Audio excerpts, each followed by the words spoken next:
Halo teman-teman semua. Jadi saya perwakilan dari kelompok akan menjelaskan materi mengenai stres. Jadi paling utama kita harus mengetahui nih, apa sih stres itu?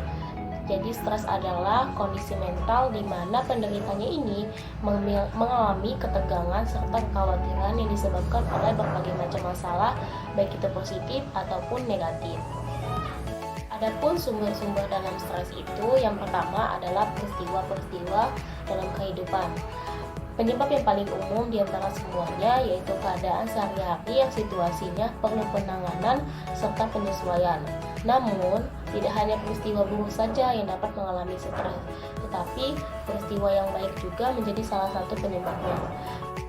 Adapun contoh dari peristiwa kehidupan yaitu misalnya kekerasan di mana korban akan mengalami trauma dan membutuhkan waktu untuk pulih. Kemudian kehilangan anggota keluarga yang dapat menyebabkan depresi pada waktu tertentu. Terus ada juga nih peristiwa yang baik yang dapat menyebabkan stres, misalnya seorang mahasiswa baru yang sedang beradaptasi dengan lingkungannya. Kedua adalah frustasi.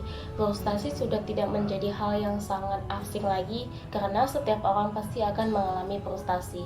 Frustasi itu sendiri adalah bentuk ketidakpuasan di mana seseorang tidak mencapai apa yang ingin dicapainya. Yang ketiga adalah konflik, di mana keadaan ketika beberapa motif tidak dapat dicapai dengan maksimal karena saling menghalangi. Selanjutnya yang keempat itu adalah tekanan. Tekanan merupakan bentuk stres yang melonjak ketika seseorang mengalami suatu ancaman dalam suatu peristiwa yang kurang baik. Misalnya berbuat kesalahan di suatu pekerjaannya yang dapat menyebabkan suatu pemecatan. Dan yang terakhir yaitu adalah kondisi lingkungan, di mana kondisi di lingkungan sekitar juga dapat mempengaruhi uh, dalam stres, misalnya keadaan cuaca, temperatur, dan lainnya. Tentu orang akan merasa lebih tenang jika lingkungannya itu memiliki temperatur yang baik.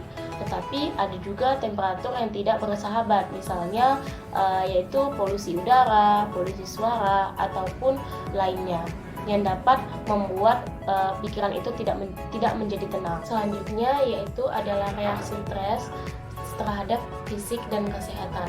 Untuk mengetahui stres terhadap tubuh kita, pertama kita harus mengetahui terlebih dahulu aspek umum dari tubuh kita ketika merespon stres. Lihat beberapa spesifik stres yang mempengaruhi kesehatan dan lihat bagaimana faktor psikologi dan efek faktor sosial yang merespon stres tersebut.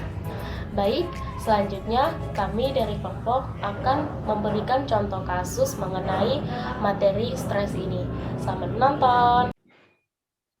Jadi, hari ini kita tuh buat Zoom supaya besok kita presentasi itu enggak gagok-gagok. Kalian tuh udah hafal kan materi kalian?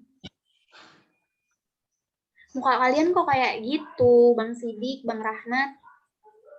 Kayak muka-muka orang stres, nggak ada senyumnya. Kan tuh kalau punya masalah tuh ya dibagi cerita-cerita. Iya nih Nun, gini aku stres sekali loh lihat tugas motivasi dan emosi ini. Dari tadi aku nggak ngerti-ngerti. Lebih baik berhenti kuliah aja lah ya. Iya juga nih Nun, sama Sidik kayak Rahmat. Dari tadi nyari jawaban-jawaban tentang emosi and health ini nggak dapat jawabannya. Lebih baik sama kayak Rahmat aja lah, bagusan berhenti kuliah aja lah. Tak ada beban lagi. Lah, kok kayak gitu sih, Kelen? Nggak boleh gitu loh. Kan masih banyak sih caranya. Kita kan bisa belajar bareng-bareng, belajar santai, terus bisa relaksasi. Kan banyak sih caranya. Jangan sampai berhenti kuliah lah. Ya kan, Nun? Iya, betul kali ya. Kalian tuh kalau misalnya ada nggak tahu nih mau cari jawabannya susah, kan ada kami bisa saling bantu kitanya. Kalau emang nggak dapat juga jawabannya, kita bisa tanya ke yang lain juga, nggak harus berhenti kuliah, karena kan orang yang kuliah aja belum tentu masa depannya bagus, apalagi mereka yang nggak kuliah kan. Oke, makasih lah Nun Ica atas masukan dan arahannya kalian. kalian benar, karena kuliah itu memang susah, tapi hasil yang kita dapatkan nanti akan terbalaskan dengan pengorbanan kita selama kuliah ini. Oke lah, terima kasih banyak lah Ainun dan Ija. Sarannya dapat memotivasi saya diri sendiri. Saya terinspirasi dari apa yang kalian bilang, sehingga saya bisa melanjutkan kuliah saya dengan baik. Karena dengan kuliah saya ini, meskipun dengan beratnya saya melakukan hal-hal kegiatan yang sulit untuk saya laksanakan, tapi dengan bisa saya lakukan dengan baik, akan saya tuai dengan bagus juga. Sekali lagi terima kasih Ija dan Ainun ya. Yaudah, karena udah dapat jawaban dari masalah kenapa kalian stres gitu kan. Mending kita lanjut aja, kita cari jawaban kalian sama-sama. Jadi biar bisa cepat selesai. Oke? Oke, Nun, Oke. yuk. Oke, benar. Yuk.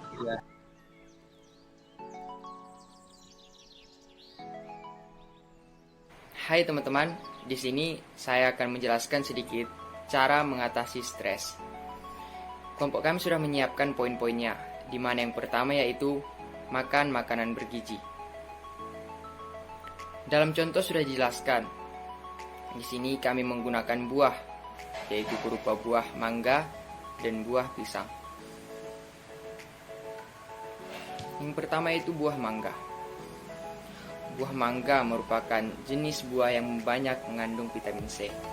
Kaya akan vitamin C, antioksidan yang dapat larut dalam air, dan dikenal mampu meredakan stres.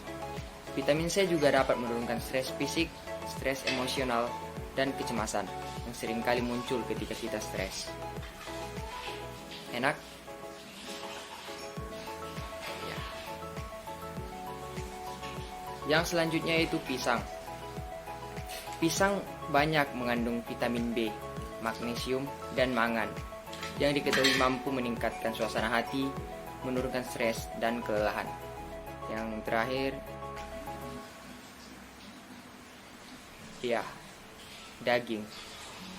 Daging enak dan dapat menurunkan stres. Enak kan?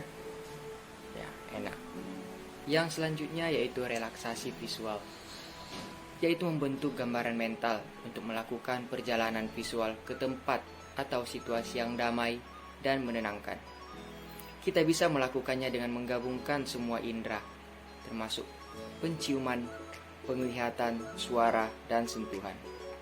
Jika kita bersantai di laut misalnya, memikirkan bau air asin, suara deburan ombak, dan hangatnya sinar matahari di tubuh. Kita juga bisa melakukannya dengan memejamkan mata, duduk di tempat yang tenang, memakai pakaian yang longgar, dan berkonsentrasi pada pernapasan. Bermain game yaitu cara yang terbaik untuk menghilangkan stres di tengah-tengah pekerjaan. Ada saatnya kita meluangkan waktu beberapa menit saja untuk bermain game. Memperbaiki mood, sensitivitas refleks, dan keterampilan sosial. Bermain game akan membuat pikiran kita menjadi fresh dan sisi kreatif kita akan meningkat. Selanjutnya itu mendengarkan musik. Menurut para peneliti, mendengarkan musik yang tenang, santai, dan musik itu merupakan pilihan kita sendiri, dapat mengurangi rasa sakit yang meningkatkan mobilitas fungsional secara signifikan. Ketika kita merasa stres, jika kita mendengarkan musik favorit, hal ini bisa membuat kita merasa lebih baik. Cara mengatasi stres yang terakhir menurut kelompok kami yaitu beribadah. Karena semua yang terjadi adalah kehendak Tuhan.